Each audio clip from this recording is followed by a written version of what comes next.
coming to the Tau Beta Sigma Woman in Speaker Series. I'm very excited to show y'all the two guests we brought on today.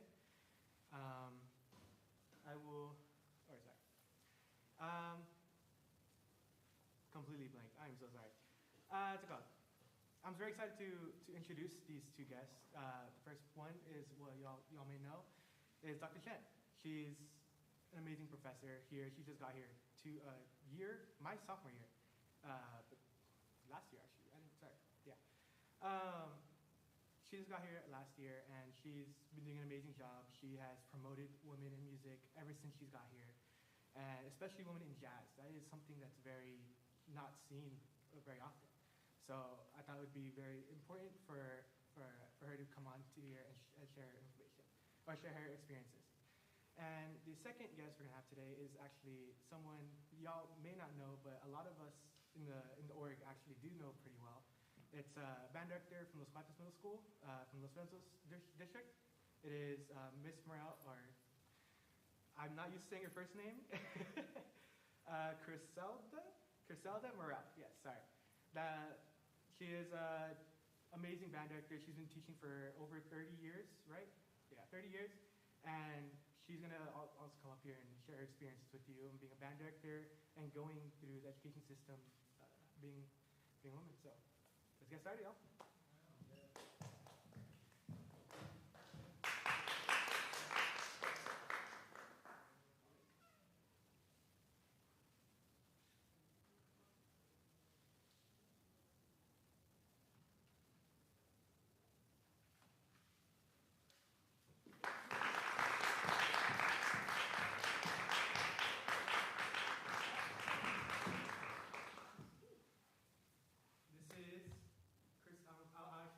I don't say your first name often. I know, Criselda.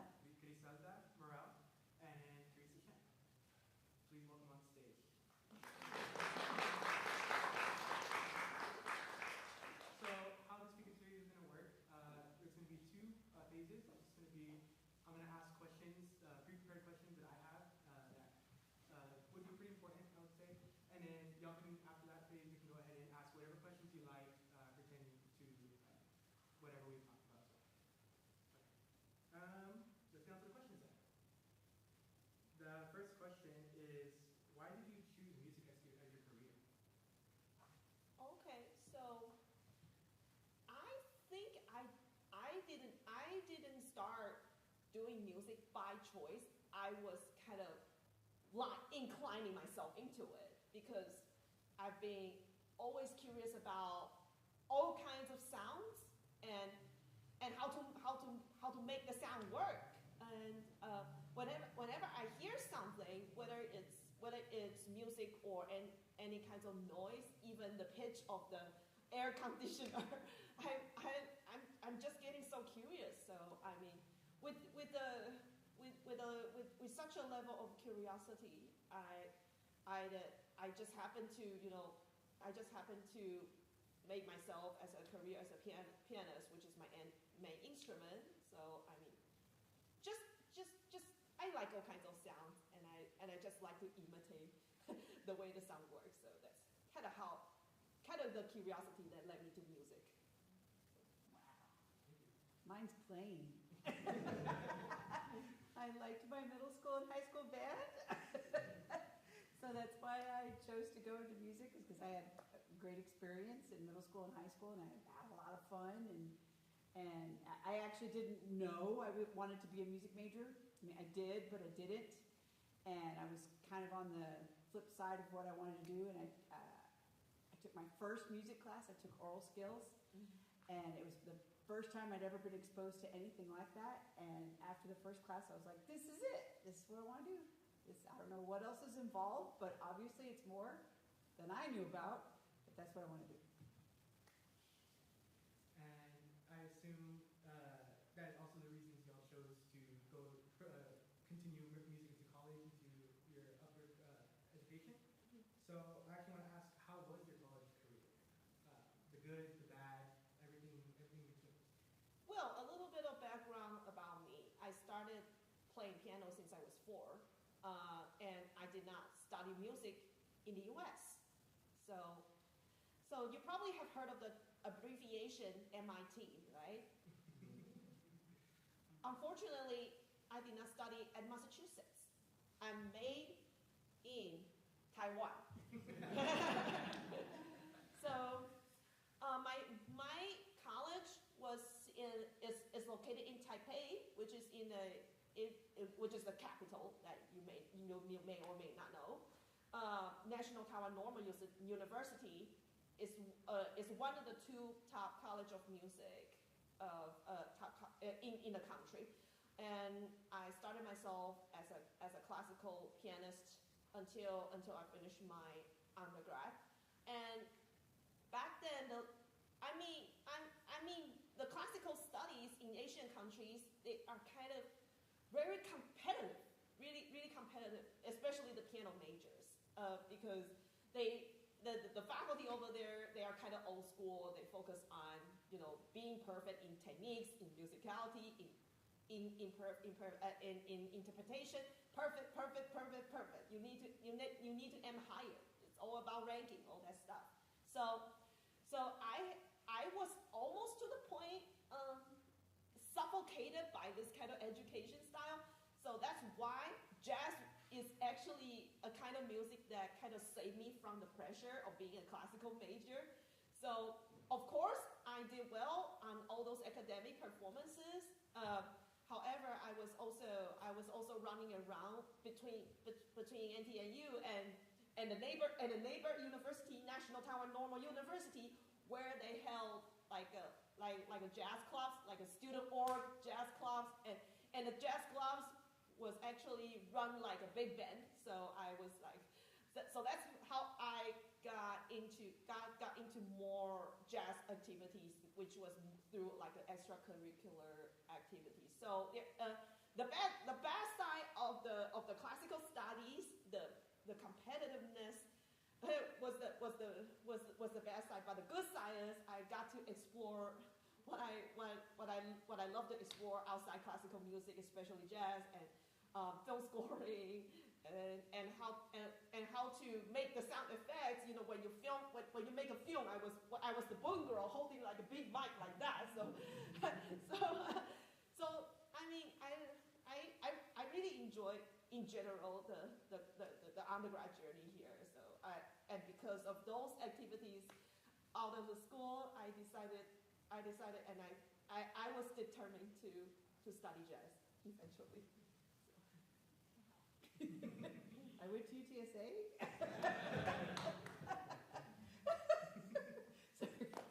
I feel so plain. No, well, I went to UT San Antonio. I went there because they gave me a music scholarship of $300. Yeah. And I thought it was like, oh my God, somebody wants me to pay me. Anyway, even though it only paid for like one book, but that's okay. I had a great experience at UTSA. We had, I had great conductors, I had great teachers, I had nothing to complain about. I think the strongest part was definitely my student teaching. My student teaching experience was awesome in San Antonio. I student taught in the Northeast School District, and I student taught at two schools that eventually were like in honor band competition. And so I got to see that process like from the beginning, not even knowing what it was. I joined in January, and I got to see it all the way to the end of May. So that was, it was pretty eye-opening for me. And then I came home, and which is the Valley. And I got my master's in educational administration because UT Brownsville didn't have a master's in music 25 years ago. And this only master's program that was sort of related to what I was doing, not really. I thought, well, maybe someday I'll be a supervisor of music. And if I had this at least background, then at least I could correlate it. But I actually really did enjoy my master's degree because it was completely different than music. Like it was, I would go to my classes after, because I did it at night, after school all day long in frustration, and all of a sudden it'd be like, whoa, this is different, So I don't know, I really enjoyed getting it. And sorry, we're a quick thing. If y'all have a question, like you're thinking of right now, write it down. I know I have some questions that I know I'm thinking of right now, but just write them down. So y'all just want to be ready. Okay.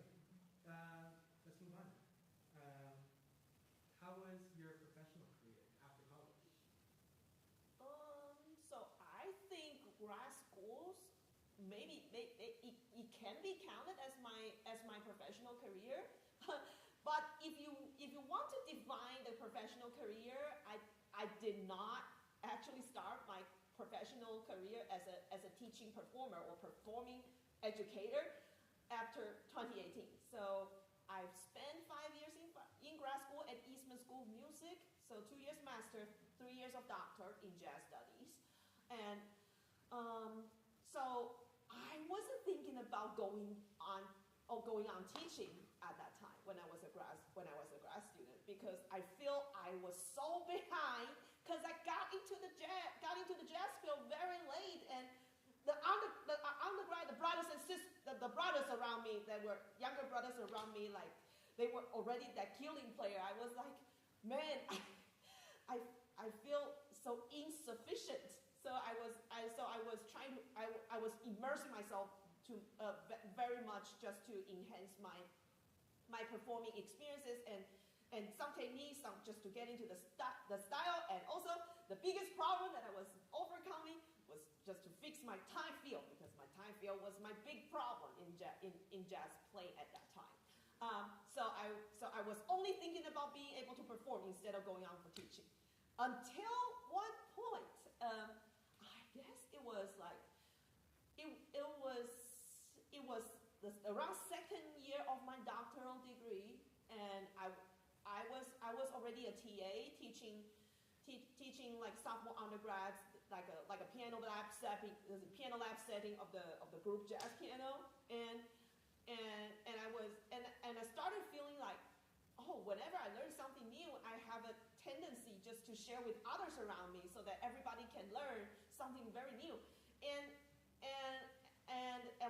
And also one day, my friend, my classmate who ran the jazz club with me back then, we actually tried to establish a jazz club, or you could say like a jazz student org at my Taiwanese alma mater back at that time.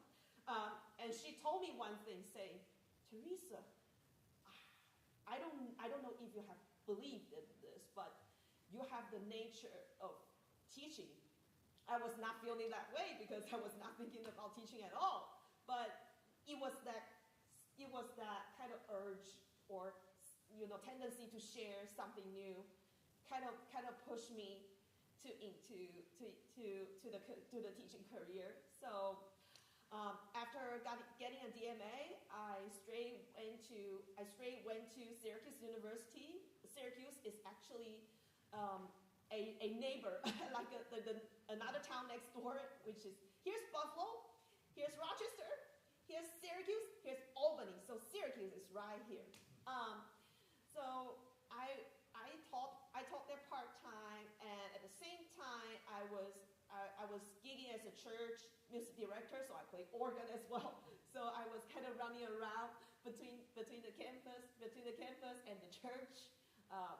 But even though I still couldn't get a chance just to practice myself gigging as a jazz musician, but I've gained more teaching experiences by interacting with students at Syracuse University, those SRT major, music industry major, and those people who were really serious about jazz. I was having a lot of fun with them.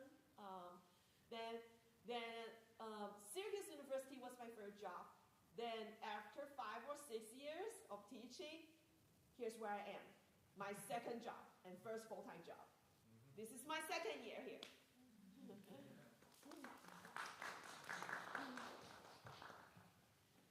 Well, for me, I guess I always knew I wanted to be a teacher. My dad was a teacher. My mom was a secretary at the school, at my elementary school. And when I told my dad that I wanted to major in music, of course, his first reaction was no. How are you going to eat? How are you going to pay for insurance? How are you going to, we all know the talk that we have with our parents when we tell them we want to major in music. Anyway, so, but I told him I was going to, major in music education, that I wanted to be a band director, because that's what I wanted to be. I wanted to be a band director. So I've been a band director for 31 years.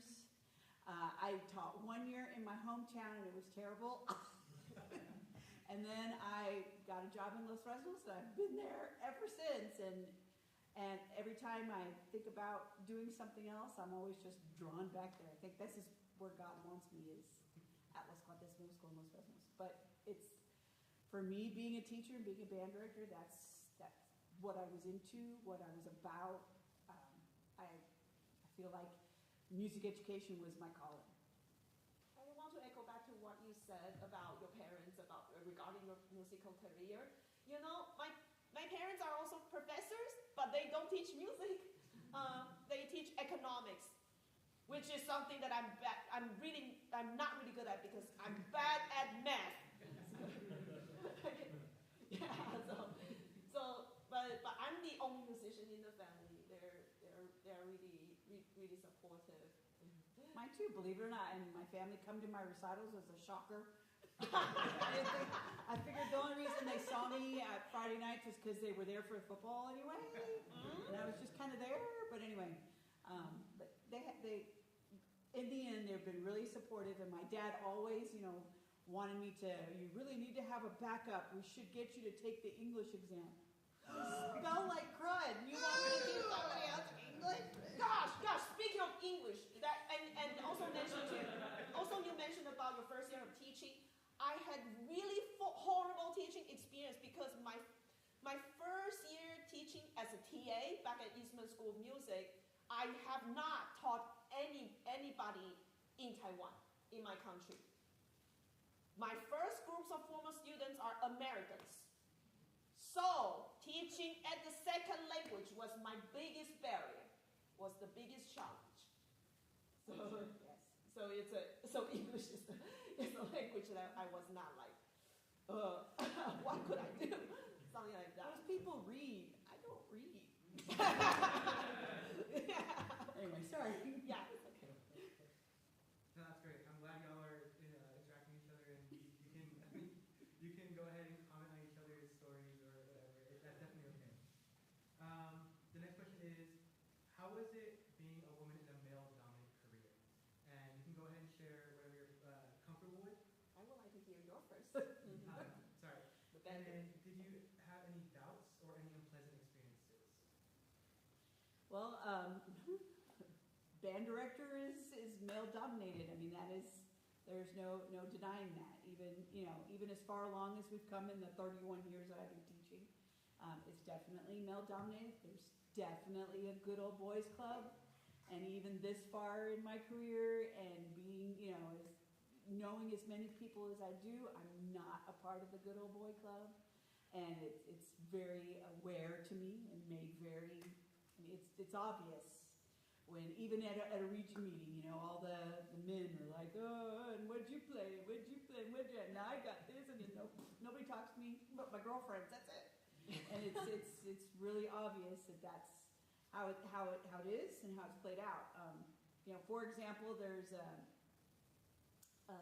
music fraternity, I guess, for band directors, and even with all the successes my students have had, because it's not my success, they're my students' successes. When I was looking into it, it was all men from the Valley that were nominating other men from the Valley to be in. It's called Phi Beta Mu, anyway. And I don't think I know of any females in the Valley who, I know of one, but she's kind of married to a man in the boys club. And that's the only woman I know that's part of Phi Beta Mu. I mean, it's not like that in other parts of Texas. In my part of Texas, it's still like that. And I do have to say that I do judge a lot. I get asked to adjudicate a lot, and I'm very blessed and thankful for doing that. And I'm more often the only female in the panel than not. If there is another female, that's a bonus, because that hardly ever happens. I got to judge in one all-female panel, and I was like, whoa, I think I died. But it was up north. It was in Dallas. It wasn't in Corpus or Laredo or Eagle Pass or even when I judged in San Antonio. It was, anyway, it's definitely felt and known, and you definitely know that you don't belong to the all boys club, and ways that I have felt it is even as being evaluated, my band being evaluated at UIL or pre-UIL. Sometimes it's a little disconcerting to be the female conductor and everybody in your panel is a man. All of them are men and have, I know that they have different experiences than I do as a woman and different hurdles than I've had as a woman. It's hard to hear them evaluate you and you're thinking, well, yeah, but you didn't have to worry about the fact that, you're a Mrs. and not a Mr. Anyway, hopefully that answers that. Yeah, it's that situation. I don't think it just applies to the area of Texas. It also applies to many parts in the world. Take our jazz field for example. How many women jazz instrumentalists can you list from jazz history you know? Who? Oh yeah? Who else? She's instrumentalist. Yeah.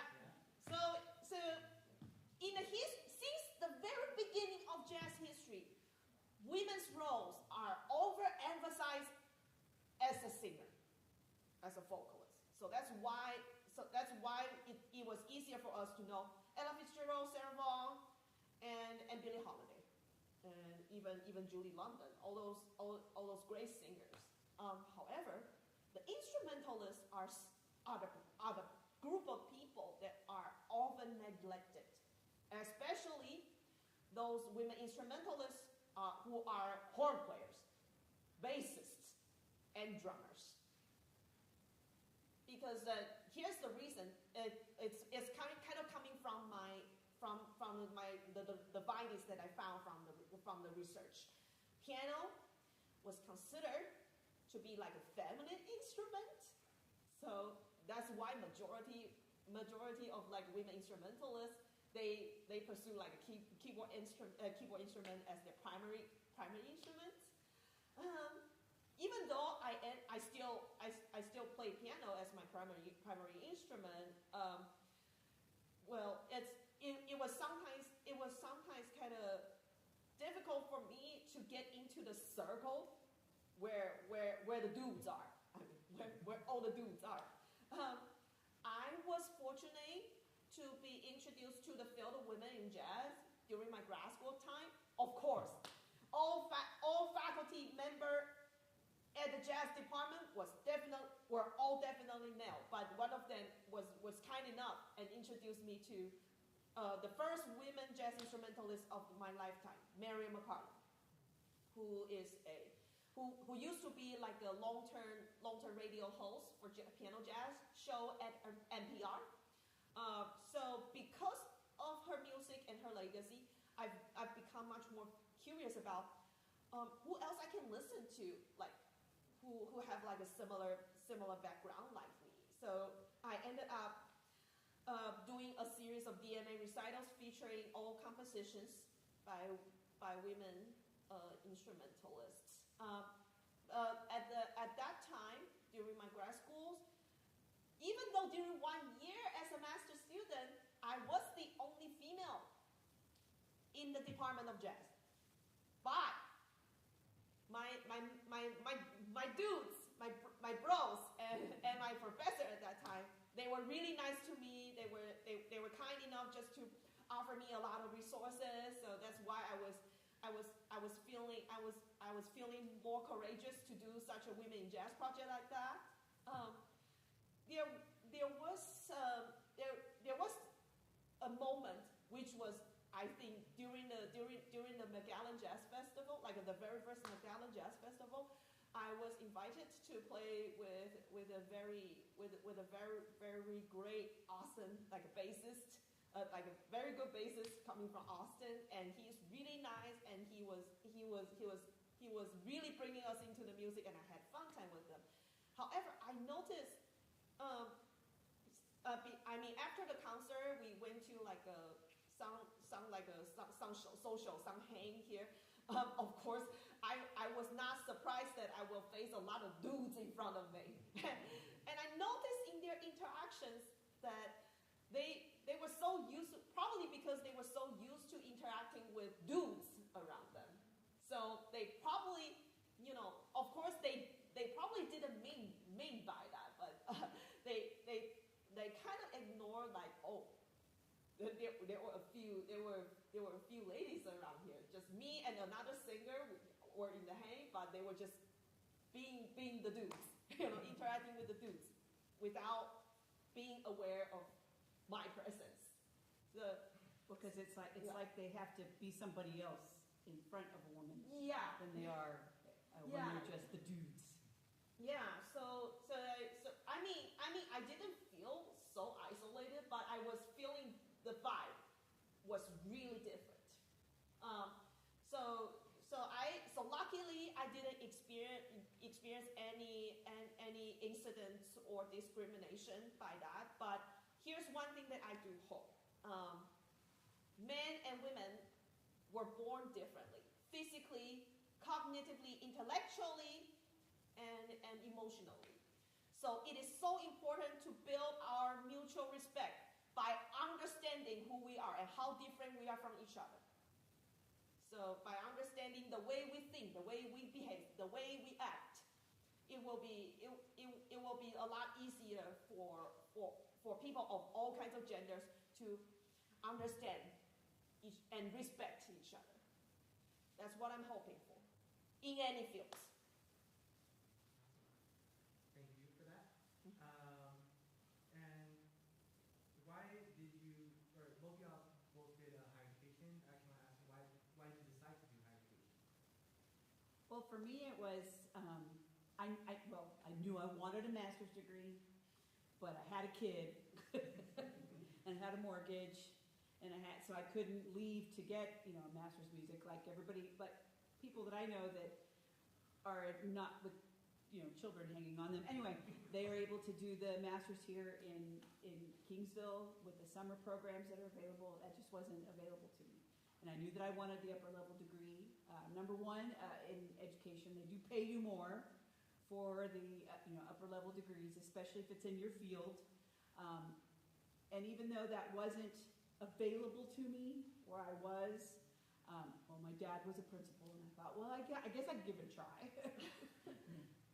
I don't want to be a principal. But anyway, that's why I went for the upper degree.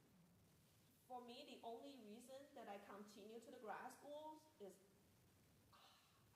I didn't feel enough on my jazz playing experiences. I didn't have enough foundations.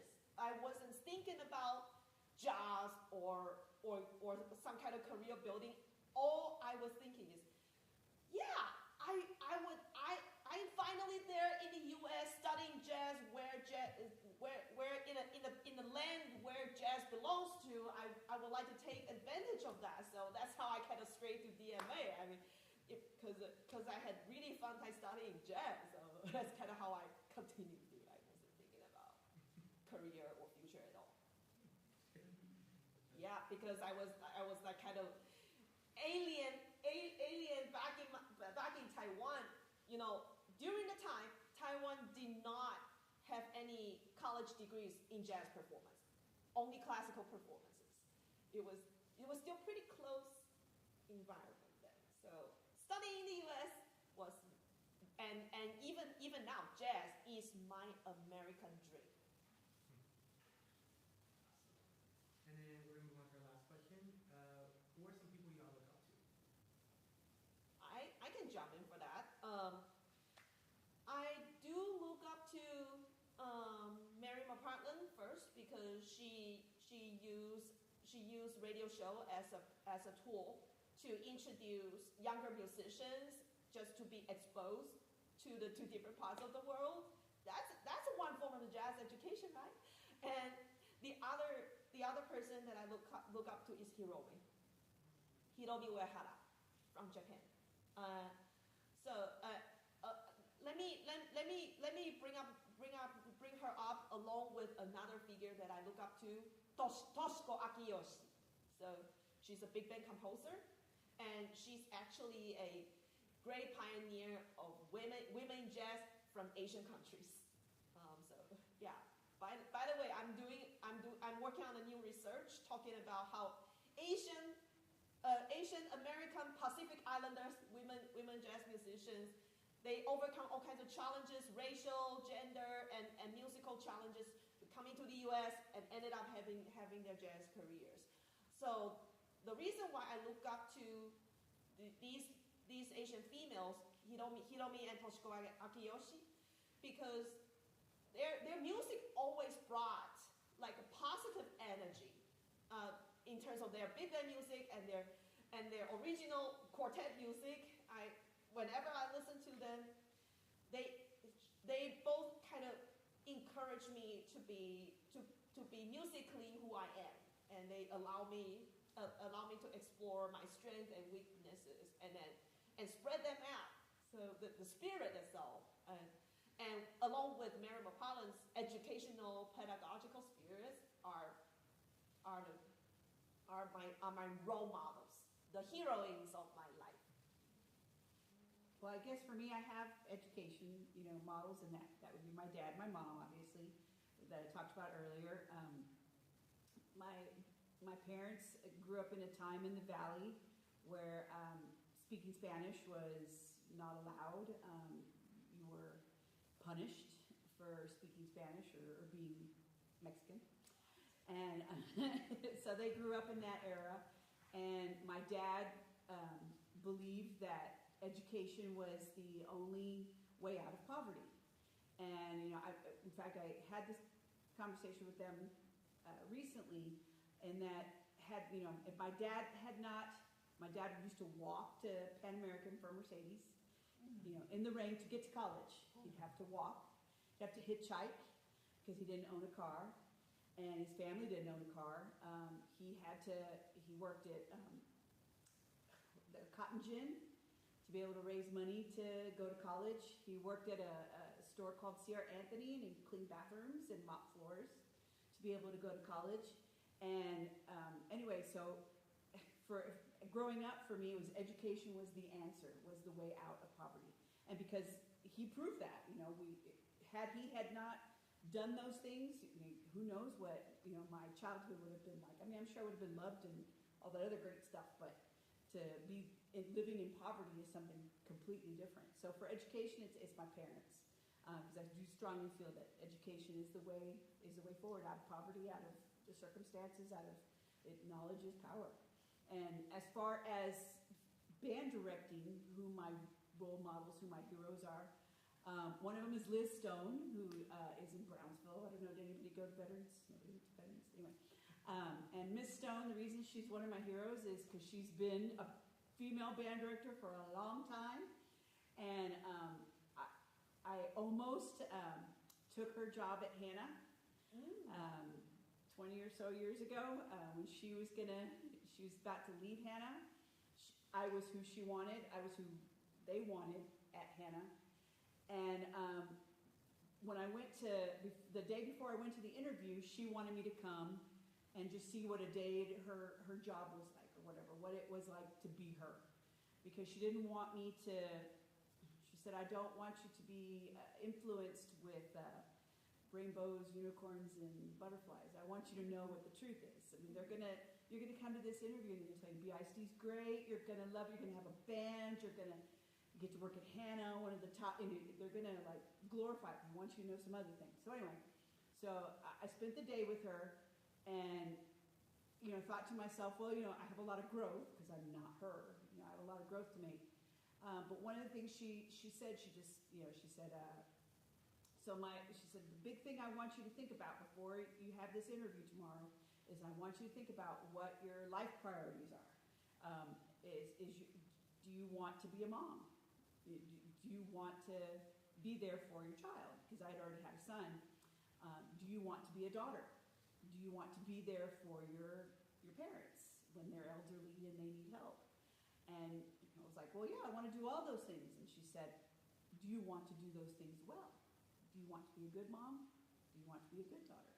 Well, yeah. And she said, well, then you need to think about being a good high school band director, and being a good mom, and being a good daughter. All those three things, they can't happen. I was like, what do you mean? And she said, well, she says, I'm a good mom, but I can't get out to pick up my son when he's sick. I can't drive him to the doctor because he has a fever. I can't go help my parents when they fall on the floor. I can't go and help because I'm busy. I'm a high school band director, and I have Friday night football games. I have to take care of the color guard, and I have to load the truck, and I have uniforms I have to pass out. And so she said, I just want you to know, there's all this wonderfulness of being a Hannah band director, but you can't have it all. And so for me, that was, I'm so grateful that she's said that to me, because I feel like because I took the middle school route for 30 years or whatever, I was able to be a good mom, and I'm able to be a good daughter, and now a good wife, and able to accomplish all those goals because I don't live at the band hall. Other female band directors that are heroes, or there are some young, but not so much heroes, but people I like to watch, like Amy Allison in Leander. She's super spunky and positive about everything in the world, and I admire that, because I think that that's really cool that you can have so much positive energy and get on the podium and be that person every day. That's all I can think of right now. Thank you. I appreciate it. Now we're going to go ahead and move on to the question phase. So if anyone has any questions, you can go ahead and ask. You can just raise your hand and come up. One. Don't you resent the fact that you can't be a good mother? But like, if a man has a child and is a director, he has the ability to be a good father. That's not questioned. But the fact that your motherhood is questioned, and your goodness as a woman Yeah. is questioned because you have a career. But you resent that. I did at the time. Well, I could do it all. I'm young and I'm, blah, blah, blah, blah, blah. At the time, I did resent it, but no, because I see the where I'm at and the position that I have. I have many opportunities to, I went to countless chess tournaments with my son. I would have never been able to do that as a high school band director. I would have been in marching contests the entire month of October, right? I would have been at winter guard and color guard and whatever, that's where I would have been. I wouldn't have been at a chess tournament or a taekwondo tournament or ballet, My daughter did ballet, and I was able to go and Mr. too. But anyway, see that part, because I was a middle school band director. So yes, I resent it, and my big ol' I'm a woman, I could do anything attitude was hurt, but realistically, like I said, I'm glad she said that to me.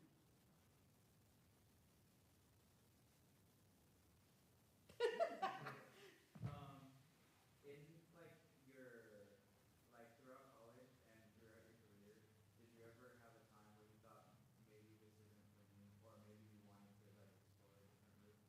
And if you did you have what is that kept you? Well, for me, I didn't have some sort of thoughts that made me want to leave, because I have been sticking with it. This is kind of weird side about me, because I can be so concentrated, because I enjoy that much, so that I concentrate and just keep working on that, just single track at the same time. But there are some moments of frustrations that made my passion get somehow ruined a little bit, but I can recover fast, because I always have a positive thoughts and energy that that's the big stronger reason why then I can use my energy and influence to make the jazz scene better and jazz education better. So I haven't, at least for my case. When I was your age, y'all's age, and in college, literally the first class I took, the first time I ever sat in that class, I knew that was it. I knew that that's what I wanted to do. And I felt that way for a long time until right after COVID. And and my students know I'm in it, right? I love it. I love them, and I still love them. But COVID obviously was hard for everybody, right?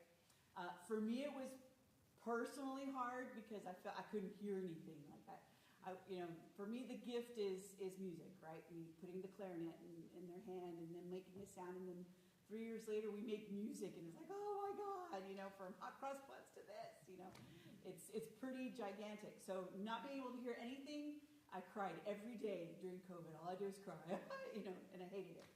And then we came back, and I fell in love again, even though it sounded like garbage. I loved the garbage because it was something. And we've had some situations in Los Fresnos that have challenged me as a teacher. For 2 years, we had every sixth grader in band, whether they wanted to be in band or not. And so I had, the first day of school, I had somebody call me an effing you-know-what. It was my first day of school, and all I did was tell him to sit up straight. And he told me how he felt about it.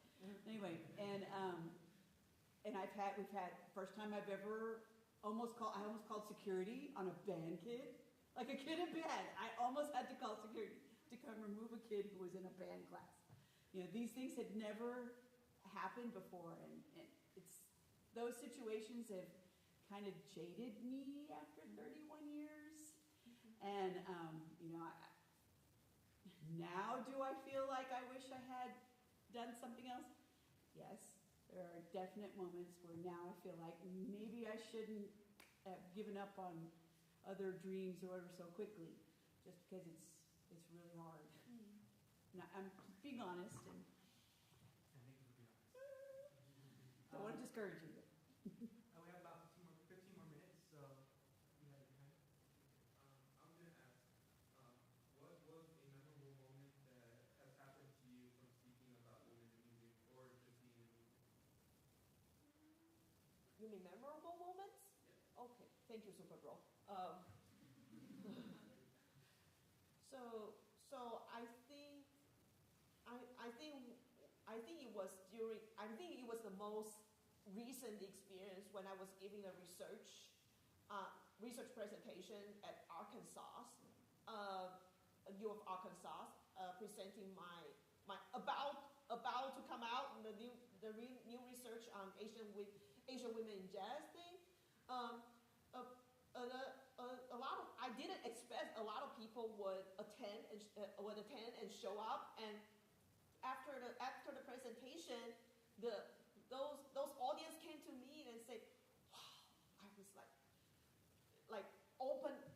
My eyes and ears were all open because they've never heard there are such musicians coming from different cultures, showing how they show their prides and how they overcome challenges and being part of the jazz community. So they was astonishing, surprise first, and then show their appreciation, saying that please keep doing that. Just try to be advocate of that part through your research or any kind of project. So I'm still doing it now, and whenever I get a chance, in JB3, I always pick with women jazz band composers' works. So it was that memorable moment that kind of kept pushing me to advocate the voices of women jazz musicians, instrumentalists, and musicians. And I guess for me, it's always those goosebump moments. I'm talking about when you're for me, when my band is playing something and oh my God, it's just so beautiful and I can't believe that it's actually happening, and you get those little goosebumps. That doesn't happen every day. That doesn't happen every year. There are some years that it's like, okay, can we finish this? Is it almost over? Anyway, but those moments where it's been like, oh my God, they played so wonderfully and so beautiful. I hope that they felt it. Those are the inspiring moments. And the other thing is it's my former students. It's regardless of what they do, if they are the manager at Whataburger in Los Fresnos, even if they come out and tell me, oh, I miss you, I loved band. Those are the moments that I'm like, okay, it was for the right reasons, because that's what I want. And I want my students then and now to walk away like, oh, that was so much fun, and oh, I just really loved it. And even if we didn't do anything special, but Make them proud yes, when they walk out of the classroom and band hall, right? they can feel it. Yeah, my job is to when they walk onto certain gigs, they should be proud.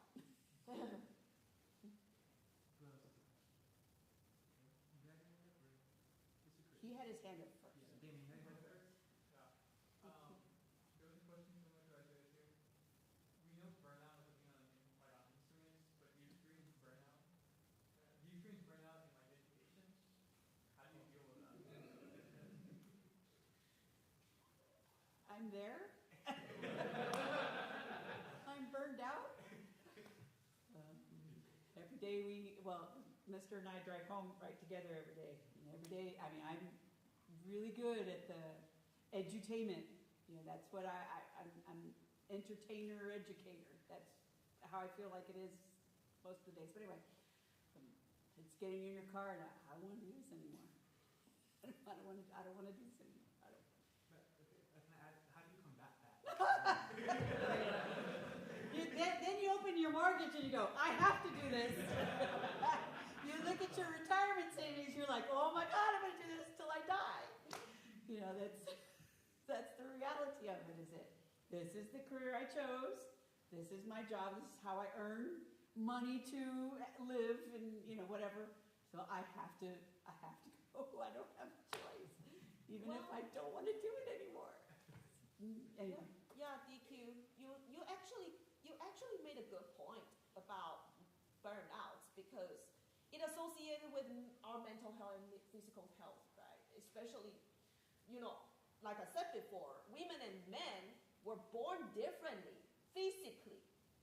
So our body tends to get drained after being exposed to different kinds of pressure. So I have experienced burnout, but I have ways to cope them. So a lot of people came to me and asked, how could you stay energetic? I'm kind of crazy person though. So, not because that I'm young. It's because of I have ways to come up with positive thoughts and try to think different kinds of pressure and burnouts from different perspectives. So, for example, if I have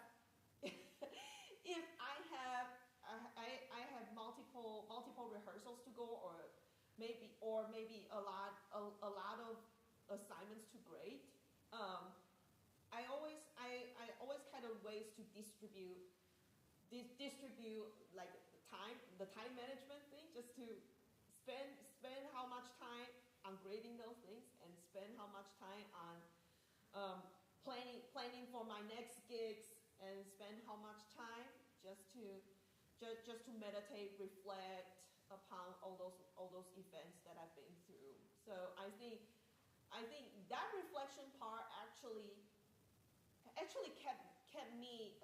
saved me from being burnt out, because those experiences are positive experiences.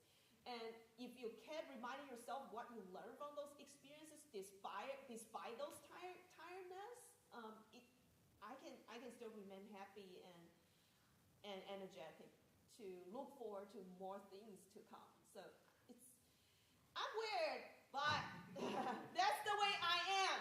You cannot stop me. All right, I'm going to ask a question real quick, but we have one more question. We have time for more questions. So I'll ask my question real quick. Yes, please. As a music educator, and especially as a male as well, what are some things that I can do or some others can do to maybe make sure that the women or the girls in our program don't feel the way that maybe y'all felt earlier on in your education? Wow. No one's ever asked me that before.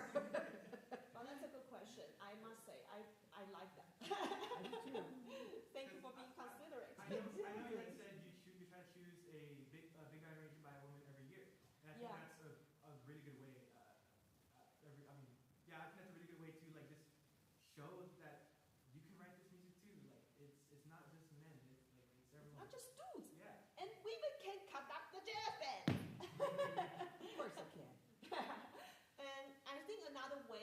make it work, especially during the musician hang here. So where the hands are in the, whenever you have the hang, in occasions of you have majority of people in the hang are made of dudes and a few ladies, right? So try to invite different people who didn't get a chance to join the hang, just join the conversations. I mean, just to try to include in part of the conversation. This is actually a way to encourage people of different genders just to, get an opportunity to talk about, how to get more gigging opportunities. This is also part of the connection. So during the musician hang, be welcoming and inclusive regarding all the conversation, not just focusing on, one single gender and another group of gender. I hope I won't experience the same things again when I'm in Austin in May. So this is my main suggestion for you guys and ladies here. Yeah, I think it's okay, for example, right. So the fact that that I'm a musician and that I have been a musician for 43 years anyway, or so longer, means the fact that I have been exposed to several different kinds of musicians, right? Whether they're male or female, whether they're gay or straight, whether they're still thinking about it. I've been exposed, thankfully, I've been exposed to all that. And I think ignoring that I'm a woman, I'm a musician just like a man is. It's the same. I think just ignoring that factor and including that, come join this conversation, even if, it was male dominated or whatever. Just try, not just like, oh, she don't get it. And maybe in their conversations, trying to listen to the way, the way they interpret the words and sentences, because like I said, we were born differently. The brain may you assume things that certain way, and may you assume things in another way. So that's why you really need to listen. We have time for one more quick question because we only have a few more minutes. Does anyone have a quick question? Michaela? So, as an educator, it's very important to build up respect from your students. And as a woman, especially a younger woman, how do you think you could build up respect from your students? Like, how was it proven to you to build up respect from your students as a woman? Well, for me, I love them. I've loved them since it started 31 years ago. I love them. And the way that I feel like respect for me is when I do have to get after one of my students for chasing the other person in the band hall, or when I'm getting after them and I'm telling them now, you can't behave this way. And have you ever? Do you know that? Well, when they come back to me and they say, "Oh, Miss, I'm really sorry I disappointed you," that's when I feel like, oh, they know I love them. And so they respect the program, they respect me because they know I love them. Does that make sense? Sorry, my words aren't working anymore. Yeah, I would just stand out to them and just show I'm here. Just to tell them I'm here. And I will use more of the nonverbal languages too. Just get out and say, yo. Just get up and say, yo, that's not cool, you dig?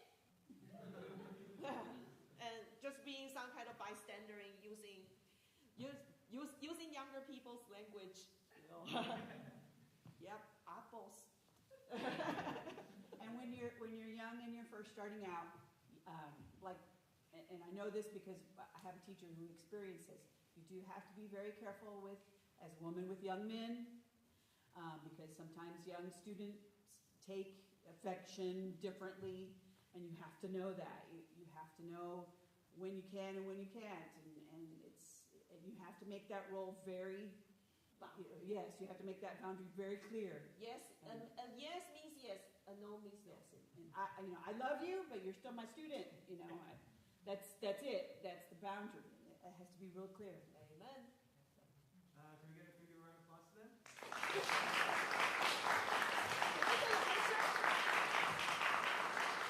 first time visiting TBS. That's my first time ever. First time visiting TBS. Let's get a picture. Yeah, just get a quick picture. Okay, I'm just gonna take some over here. If y'all. You want us to get down there? Yeah. Let's get down. Oh, I think you're going to get on the stage and someone should take a picture of that. What's that? On We're stage? gonna get on the stage. Oh, okay. But thank you guys for being here. Thank you, Amanda.